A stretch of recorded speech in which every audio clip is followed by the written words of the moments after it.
Eu era o comandante da Área 51. Eu mentia e dizia que nunca tinha trabalhado lá. É a mais famosa base militar secreta no mundo. Nós aceitávamos estas condições. Mantenha a boca fechada. Sua vida e outras vidas dependem disso. Agora, os homens que trabalhavam na Área 51 contam suas histórias pela primeira vez.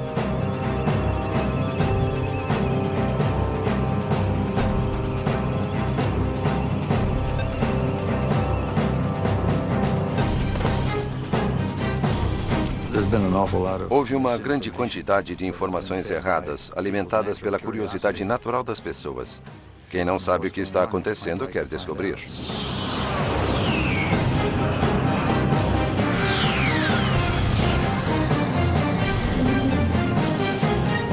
Os mistérios da Área 51. Atenção, instalações da Força Aérea Americana.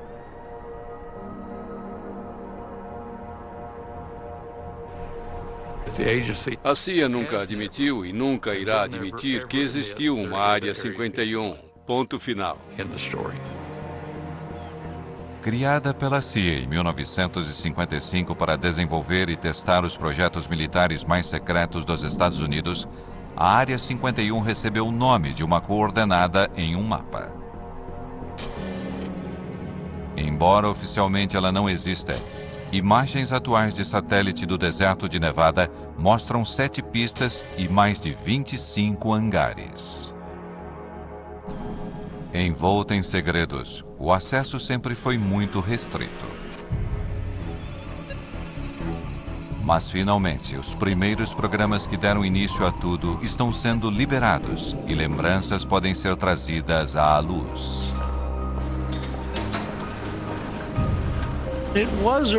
Era uma verdadeira Guerra Fria. Havia bombas nucleares destinadas a todas as grandes cidades. E era como se fossem duas pessoas. Quem vai dar o primeiro soco? Muitas vezes, a democracia tem de dar lugar ao controle rigoroso dos militares para que se possa realizar algo que permita que seu país sobreviva. E era assim que todos pensávamos, imagino.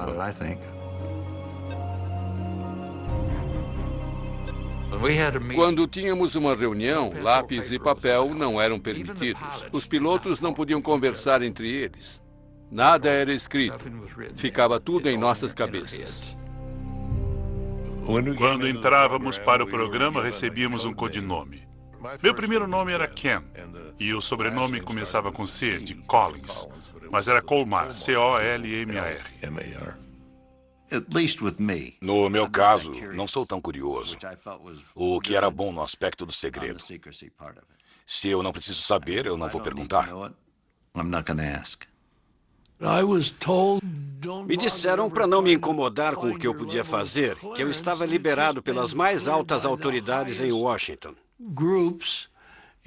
Eles tinham um mecanismo para saber o que eu estava fazendo, o que estava dizendo e para onde estava indo.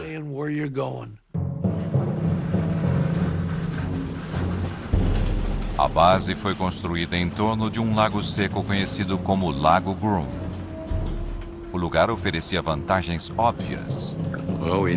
Precisávamos de um bom lugar para pousar, onde pudéssemos pousar de qualquer direção, dependendo de onde o vento viesse, e um lago circular servia a esse propósito. Também era protegido por montanhas em torno dele, assim não era muito visível. Liso como vidro. Era inacreditável. Eu podia ir de carro na velocidade máxima e não sentia nenhum solavanco. Era fantástico. O Lago Groom era muito amplo. Havia vários trailers nos quais vivíamos. E havia um prédio comum onde comíamos. Não tínhamos TV nem rádio. Eu não tinha nenhuma mulher. Houve uma mulher que cuidava das finanças da companhia e foi lá e passou uma noite. Foi a única de que ouvi falar. O primeiro nome dado ao lugar foi Rancho Paraíso. Eles achavam que isso ia suavizar o impacto da austeridade. Foi uma tentativa de convencer as pessoas de que não era tão ruim quanto parecia.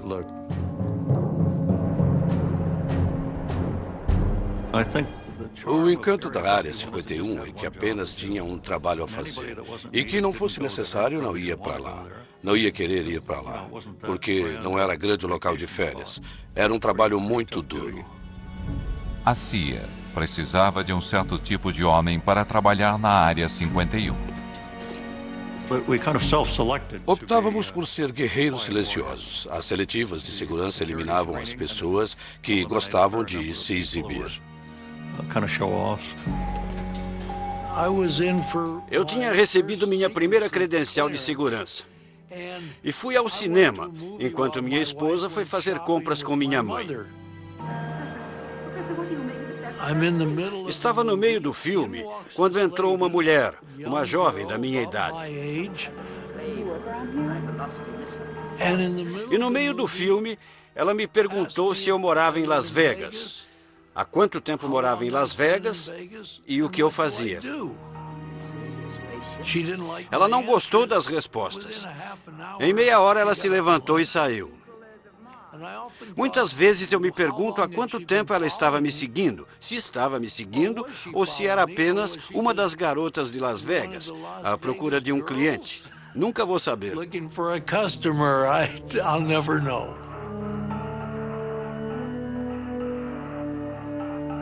Não nos disseram o que ia ser, não tínhamos ideia.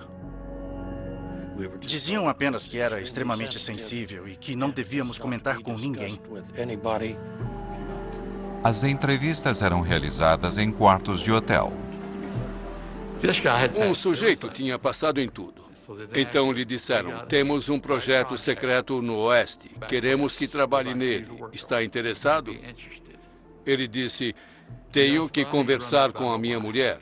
E eles disseram, tudo bem, faça isso. Ele voltou ao quarto do hotel. Eles tinham ido embora, fizeram as malas e saíram. Ele nunca mais os viu. O fato de ele ter que perguntar à esposa se podia ou não trabalhar no projeto acabou com suas chances.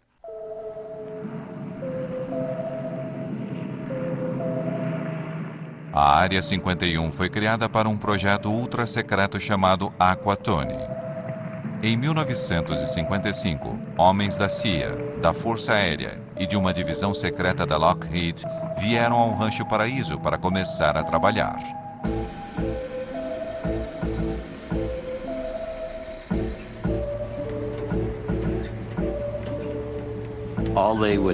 Todos nos perguntavam, você vai realmente ser voluntário para ser uma cobaia? E a maioria das pessoas não aceitava, mas eu aceitei. E sabíamos que tínhamos que usar trajes pressurizados. Tinha que ser alguma coisa envolvendo altitude.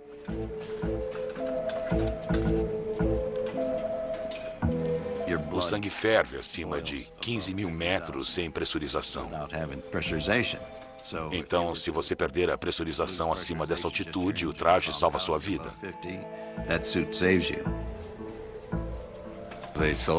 Escolheram um fabricante em Boston que fez os trajes sob encomenda.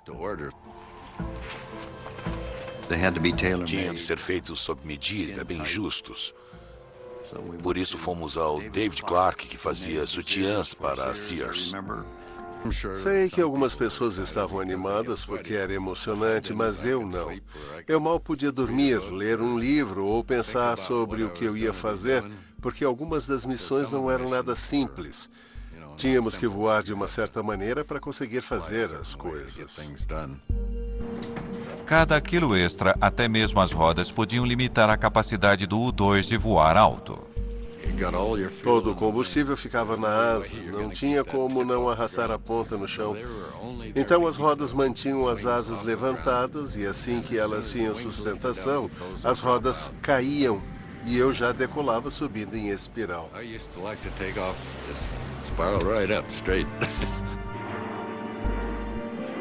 O governo dizia que o U-2 estava sendo usado para pesquisas climáticas.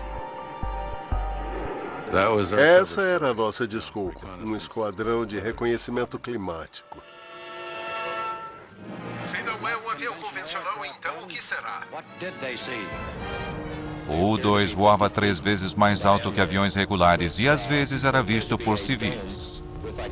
Eu não tenho certeza, mas acho que vi o reflexo do sol numa janela de observação ou algum tipo de escotilha. Em meados da década de 1950, quando o interesse pela Guerra Fria e pelos OVNIs estavam no auge, Eu acho que era do espaço, mas amigável. o avião prateado às vezes criava confusões. Era pura liga de alumínio e parecíamos uma estrela brilhante lá em cima. Os pilotos eram orientados a negar tudo, até mesmo para os controladores de voo. Havia relatos de coisas voando bem alto. Eles podiam até ligar, mas não recebiam nenhuma informação, só desculpas. Sobrevoei a fronteira canadense. Um controlador de voo questionou a minha altitude. Ele foi bastante preciso, mas eu disse, não precisa calibrar seu equipamento. Não estou a essa altitude.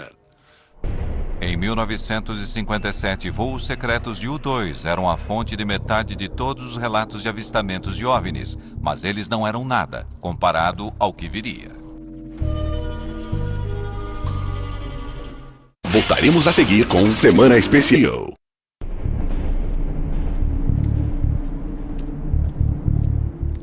A Área 51 era tão remota que a maioria dos funcionários vinha semanalmente de Burbank ou Las Vegas.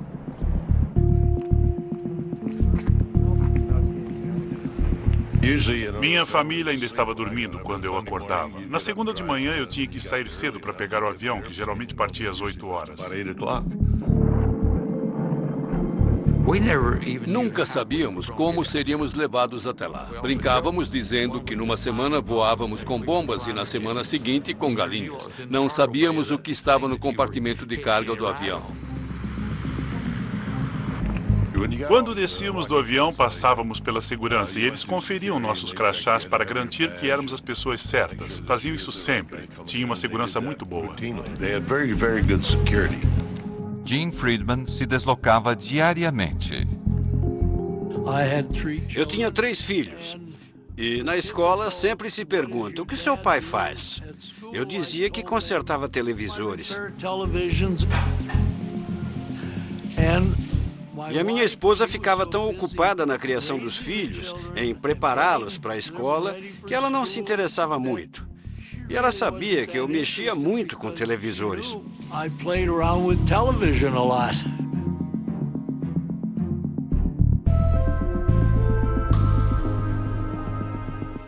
Era bom.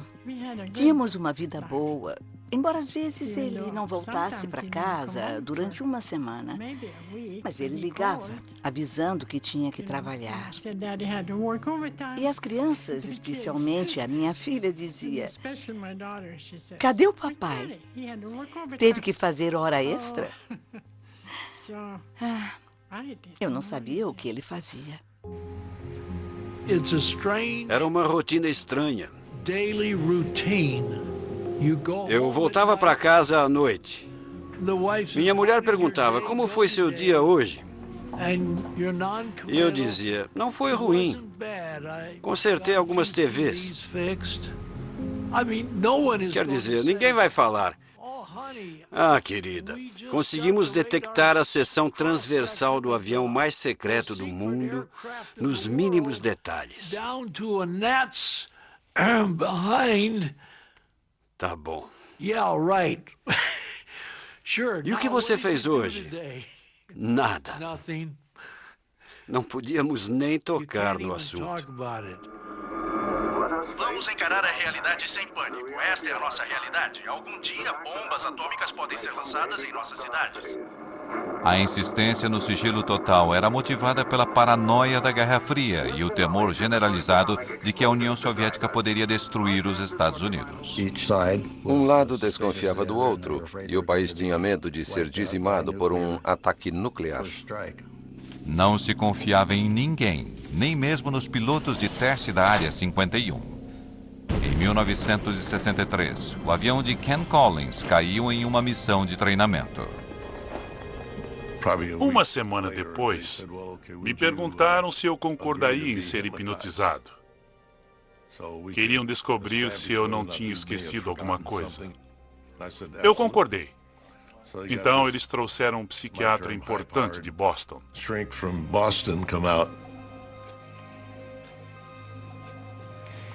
Mas ele não conseguiu me hipnotizar. Ele ficou sentado falando comigo normalmente e eu continuava sendo como sempre fui. E ele não conseguiu me hipnotizar. Uns dias depois, um cirurgião da Lockheed chamou e perguntou se eu permitiria que me aplicassem pentotal de sódio. Eu disse que sim, e faria sem problemas. Eu disse à minha esposa que estava indo para Lockheed trabalhar. E ela disse, é domingo, você nunca trabalha no domingo. Eu disse que era um dia especial e ela concordou. Às 6 da tarde, eles me levaram para casa e eu ainda estava sob a influência do pentotal de sódio. Eles me puseram na cadeira da sala de estar, se despediram e saíram. Não falaram nada para minha esposa. Tinham levado meu carro, deram a chave. Ela ficou uma fera. Pensou que eu estava bebendo com os caras. Mas no fim concluíram que tudo o que eu tinha dito era verdade.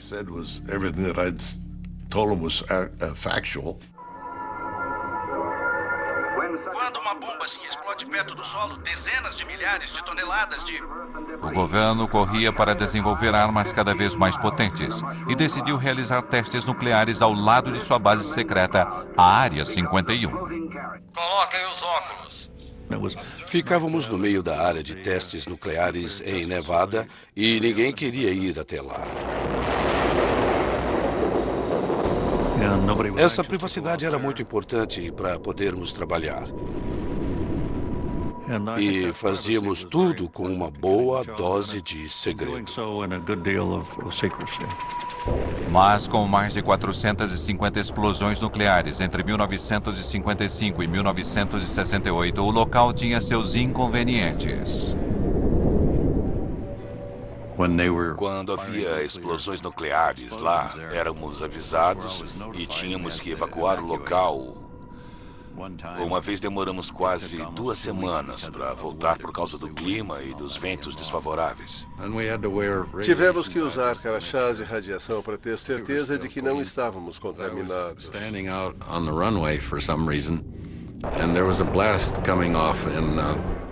Eu estava na pista de decolagem e houve uma explosão em Yucca Flats. E eu vi ondas no solo vindo na minha direção. O solo subia e descia, subia e descia. Foi uma explosão subterrânea. Era inacreditável ver aqueles círculos no chão.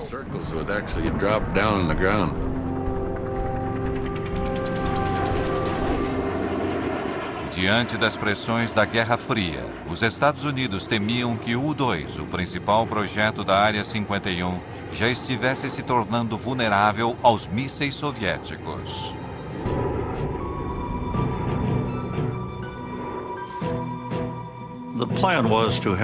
O plano era ter uma aeronave tripulada sucessora do U-2, com menor vulnerabilidade e maior capacidade.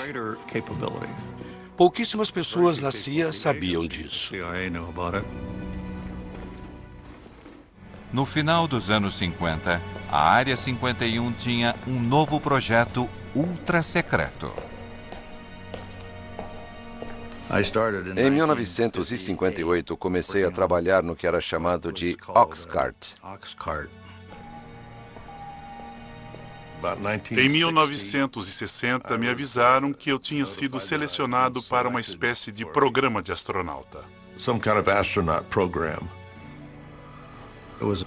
Era uma aeronave que propusemos à CIA, que iria voar em altitudes muito elevadas, cerca de 27 quilômetros de altitude. A intenção inicial era voar o mais rápido e o mais alto possível, dificultando ao máximo a detecção de radares. Voávamos tão rápido que, se você estivesse na Califórnia, voando no sentido norte-sul, e fizesse uma curva naquela velocidade e naquela altitude, Não ia continuar no estado da Califórnia. Era tão rápido que você sairia do estado. Durante a Guerra Fria, informações eram tão poderosas quanto armas. O Oxycart deveria ser a grande ferramenta de espionagem americana. O primeiro avião invisível do mundo voaria mais alto e mais rápido que um míssil. Milhares trabalharam no projeto do avião nas instalações da Lockheed em Burbank, na Califórnia.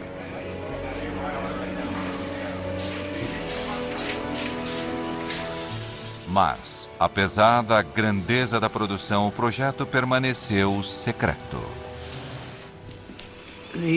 O Oxcart tinha um grau de segurança próprio e era o mais alto possível.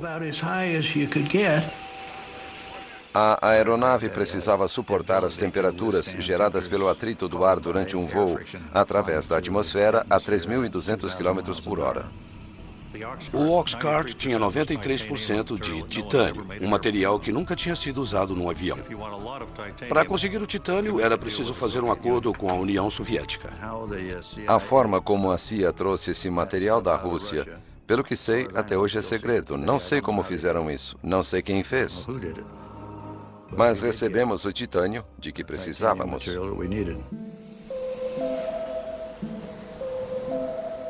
Quando o protótipo do Oxcart ficou pronto, o governo precisava levá-lo da linha de produção na Califórnia até a Área 51.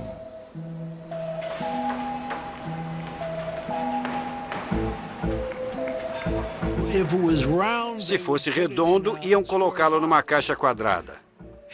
Se fosse quadrado, iam colocá-lo numa caixa redonda. Era muito longo e as asas muito grandes. Assim, as partes foram separadas e levadas de Burbank até o Lago Groom. Ninguém quer uma carreta larga numa estrada movimentada. Então, era feito sorrateiramente, quando não tinha ninguém por perto.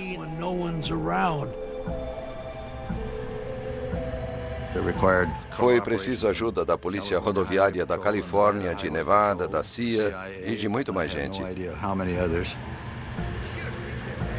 O caminho teve de ser limpo, tiveram de cortar as árvores, retirar tudo das laterais da rodovia para as caixas poderem passar.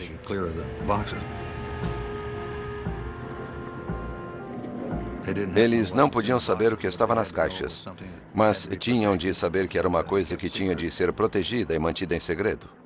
Foi uma operação bem grande para levá-lo até o Lago Groom.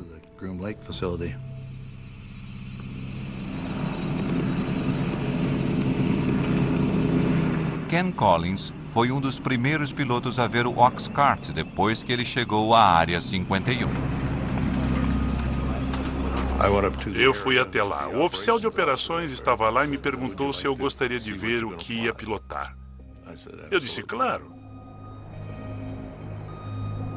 Fomos ao hangar e as janelas no topo eram o único lugar de onde vinha alguma luz. Nas sombras eu vi aquele lindo avião. Era incrível. A primeira impressão era de uma nave espacial. Voltaremos a seguir com Semana Especial Invasão Extraterrestre no Nat Geo. Dentro da Área 51, cerca de 2.000 trabalhadores tinham um único objetivo: concluir o mais recente projeto secreto. Tinha muitas coisas que as pessoas não precisavam saber. É por esse motivo que existia tanta mística em torno da Área 51. Eles não sabiam o que estava acontecendo.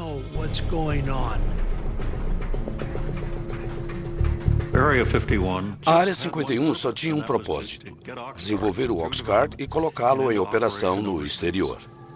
As informações sobre o Oxcart permaneceram confidenciais durante décadas. Seu sucessor, o icônico SR-71 Blackbird, é muito mais conhecido. Mas atualmente, detalhes sobre o Oxcart finalmente estão sendo revelados.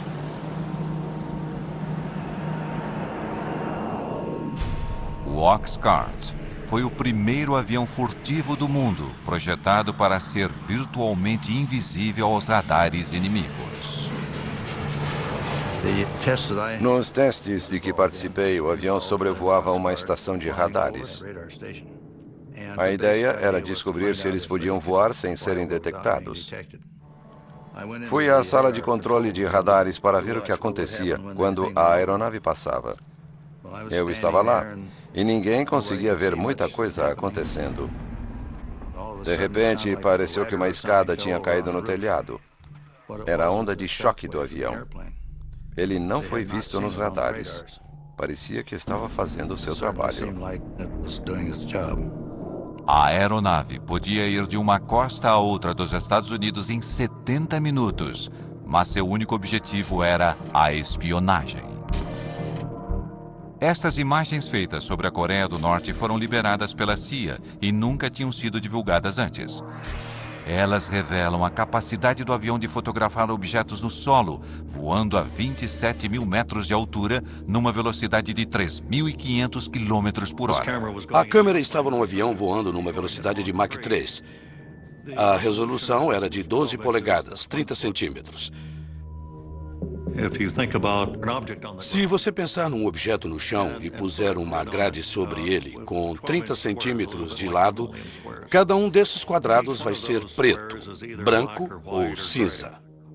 Um objeto com 30 centímetros de comprimento pode ser claramente identificado como um objeto, embora não possamos reconhecer a estrutura interna.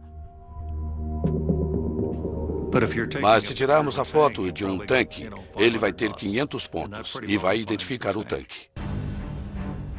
Mas, no auge da Guerra Fria, os homens da Área 51 não eram os únicos com câmeras potentes.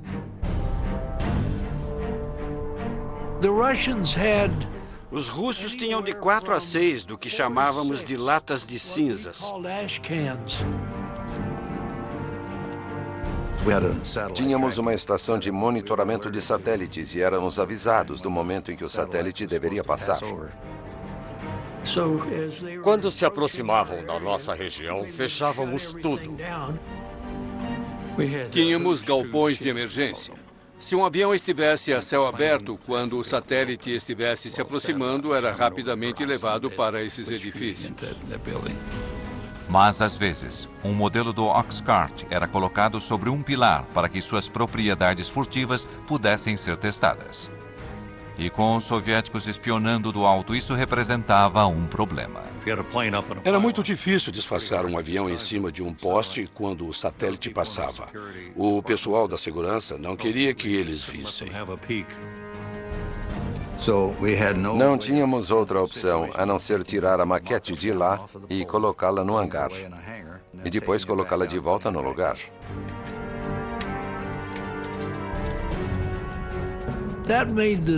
Isso tornava o trabalho muito difícil, muito difícil. Começávamos a trabalhar no avião e depois o levávamos para o hangar. E era um tal de guardar e tirar, guardar e tirar. Era um grande incômodo. Apesar dos esforços para esconder o avião secreto, agentes de inteligência descobriram que a União Soviética tinha um desenho do avião e tinha encontrado uma forma de detectar o Oxcart. Fazíamos a maioria dos testes durante o dia. A radiação do sol aquecia tudo, menos a sombra. Se deixássemos a maquete ali durante meia hora, ela deixaria uma sombra que uma câmera infravermelha conseguiria captar. Assim, os homens da Área 51 passaram a criar aviões falsos para enganar os soviéticos. Sabíamos que o satélite ia passar e desenhávamos o contorno de algum tipo de avião exótico na frente de um dos hangares. A maioria era de papelão. E um pouco antes de o satélite passar, colocávamos um aquecedor na traseira para mostrar um sinal de calor, como se o avião tivesse acabado de pousar. Queríamos que pensassem que tínhamos alguma coisa que eles não tinham. E eles, com certeza, investiram muito tempo e dinheiro tentando descobrir o que era. Em Washington, objetos fantasmagóricos pontuaram as telas dos radares. Engodos criados para proteger o Oxcart alimentaram os rumores sobre a Área 51. Caças passaram várias horas perseguindo os objetos vistos no radar. Realizamos 2.850 missões partindo da Área 51 sem que ninguém soubesse. O avião não existia e, naturalmente, dependendo da luz do sol, era visível e acabava se tornando um avistamento de OVNI. O general Sandford, diretor de inteligência da Força Aérea, confirmou que os objetos não são armas secretas americanas e afirmou que a Força Aérea vai investigar. Isso foi na época em que a Força Aérea conduzia o projeto Blue Book, investigando os avistamentos de OVNIs. Eles começam a investigar e, de repente, encontram uma parede de segurança. Disseram que era uma missão ultra secreta, tinham que inventar uma história e esquecer que aquilo tinha acontecido. Recebemos e analisamos entre 1.000 e 2.000 relatórios. Assim, os pobres coitados do projeto Blue Book tiveram que inventar uma história para explicar os avistamentos. Com todo respeito à Força Aérea, acredito que alguns deles sejam de origem interplanetária. Os controladores de tráfego aéreo tiveram de ser alertados para não relatarem algo se movendo tão rápido no espaço aéreo americano para não alarmar as pessoas.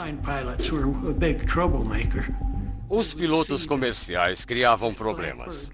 Eles viam a aeronave subindo, chegando a 24 mil metros. E os aviões comerciais estavam a 12. E eles entravam em contato com o solo e falavam feito desesperados. Mas eles viam. E os passageiros viam. O FBI ia até o aeroporto em que pousavam e os faziam assinar um documento para não revelar o que tinham acabado de ver. Mas acontecia um desastre na Área 51. A máquina de acobertamento era acionada.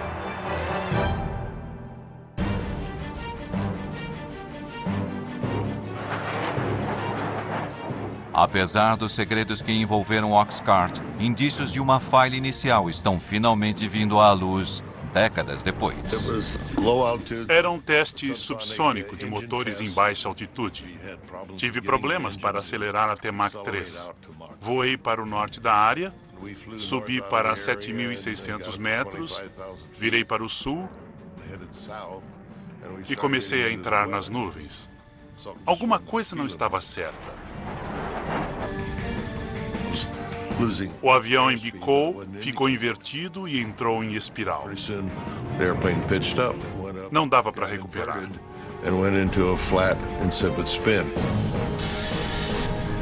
Então achei melhor ejetar. Foi o que eu fiz. Ejetei para baixo porque eu estava de cabeça para baixo. Ken tomou a decisão certa e ejetou. A única coisa que pensei foi que eu odiei ter que abandonar um avião tão bom.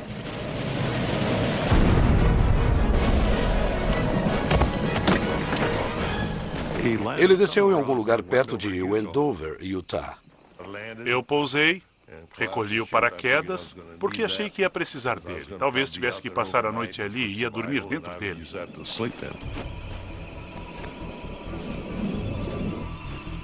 Minha lista de checagem tinha se espalhado.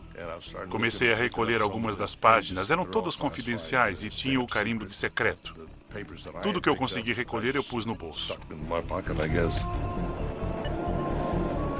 Passou uma picape no deserto e tinha 3 homens nela. Eu fiquei surpreso em vê-los. Eles disseram para subir, que iam me levar ao avião. Eu disse, não, é um F-105. Essa era a história que contávamos. Eu disse, tem uma arma nuclear a bordo. Eles disseram, é melhor você subir, vamos embora, não vamos ficar. Então entrei na frente com eles. Ficamos em 4 pessoas lá dentro.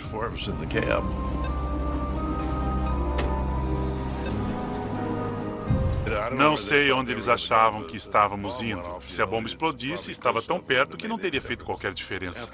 Depois da história que Collins contou, eles não estavam muito ansiosos para ir até o local da queda.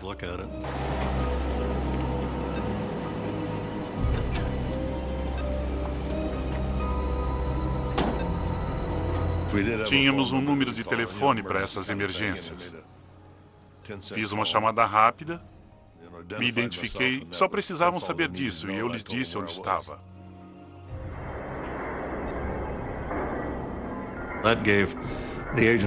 Isso deu à agência 2 dias para recolher tudo e limpar a bagunça. Do contrário, teria sido uma verdadeira festa.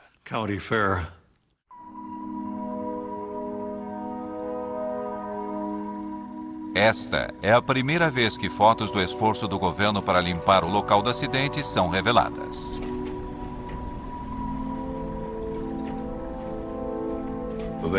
Dois homens do nosso pessoal de sobrevivência que faziam parte da equipe de segurança mais tarde voltaram lá a cavalo e vasculharam todo o lugar para ver se alguma coisa confidencial tinha ficado para trás.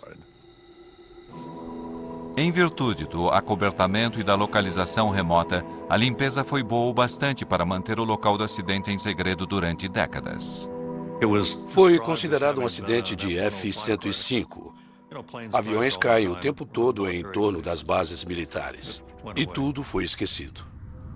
50 anos depois, o historiador aeroespacial Peter Merlin encontrou o local do acidente que o governo tentou apagar da história. Agora estamos de fato no campo de destroços.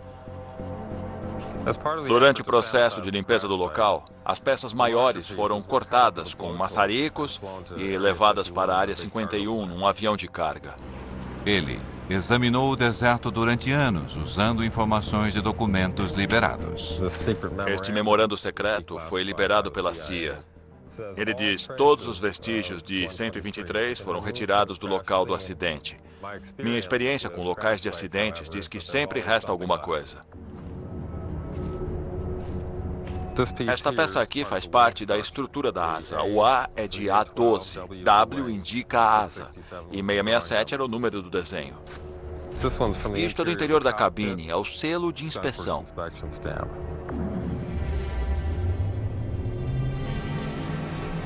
Esta é a cratera do impacto.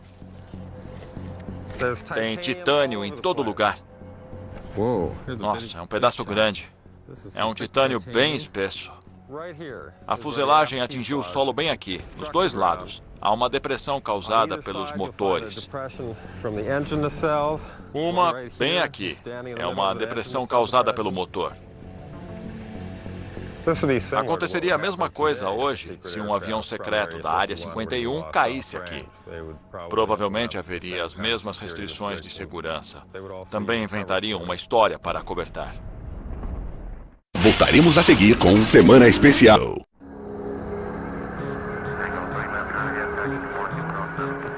Aeroporto McCarran, Las Vegas. Dias de hoje. Um hangar particular para jatos não identificados.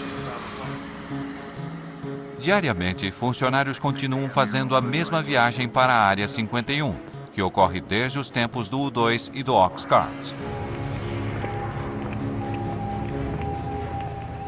Esses primeiros programas tornaram a Área 51 um lar permanente para projetos secretos americanos. Se você procurar nos registros, nunca houve um voo sequer no Lago Groom. Nada era o que parecia ser. Voo 963, liberado para decolar. E o mistério continua até hoje. O orçamento militar anual para projetos secretos militares é de 41 bilhões de euros. O nível mais alto na história dos Estados Unidos. Mas nem mesmo aqueles que já sacrificaram tanto pela Área 51 conhecem os segredos. Gostaria de saber o que estão fazendo, mas não sei. Ouvi falar até que a Área 51 serve de acobertamento para uma área muito mais secreta. Eu não sei. Também não posso confirmar isso. Não tenho ideia. Gostaria de saber. O sigilo e os acobertamentos continuam alimentando os rumores. Há muitas situações que as pessoas não podem saber que não são verdadeiras. Por isso existe uma grande quantidade de informações falsas alimentadas pela curiosidade natural das pessoas. Se você não sabe o que está acontecendo, quer descobrir. Muitas vezes, até mesmo a especulação mais absurda contém uma ponta de verdade. Dizem que existem câmaras subterrâneas lá, túneis que vão até Las Vegas. E não existe absolutamente nada disso. Foram realizados testes nucleares subterrâneos porque na superfície espalhariam radioatividade. Mas não há nada na área. Outra coisa que dizem é que obtivemos toda essa velocidade e tecnologia a partir de engenharia reversa feita em naves extraterrestres. É verdade que fizemos engenharia reversa, mas foi num MiG-21 russo capturado em 1968. Nós o desmontamos para ver como os russos tinham feito. E então montamos de novo e voamos com ele.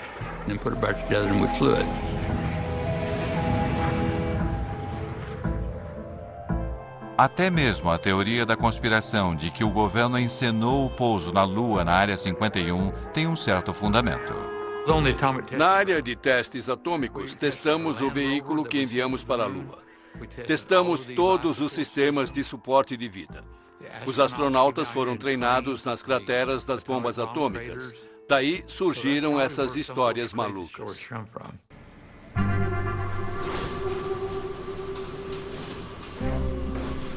Quando as pessoas se inscreviam para os projetos do Oxcart ou do U-2, sabiam que isso talvez nunca fosse revelado. Basicamente, estavam dizendo: ei, olha, é um segredo de família e estamos dispostos a ir para o túmulo com ele. Foi uma honra muito grande ter um trabalho com tanta confiança depositada em mim, em nome do país.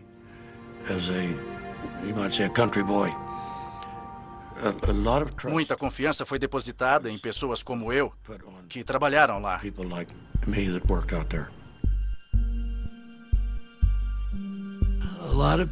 Muitas pessoas dedicaram suas vidas. Algumas famílias se separaram.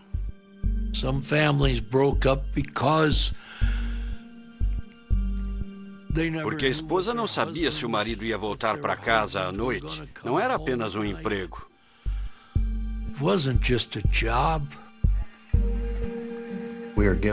Tínhamos de realizar algumas tarefas. Acreditávamos nisso, fazíamos o melhor possível. Fico feliz com o resultado. Mas quando se trata do que aconteceu na Área 51, a única certeza que temos é a de que nunca saberemos de tudo. Estou contando uns 5% do que aconteceu. Só contei uma parte da história, sério. Tenho que ser sincero. Versão Marshmallow São Paulo.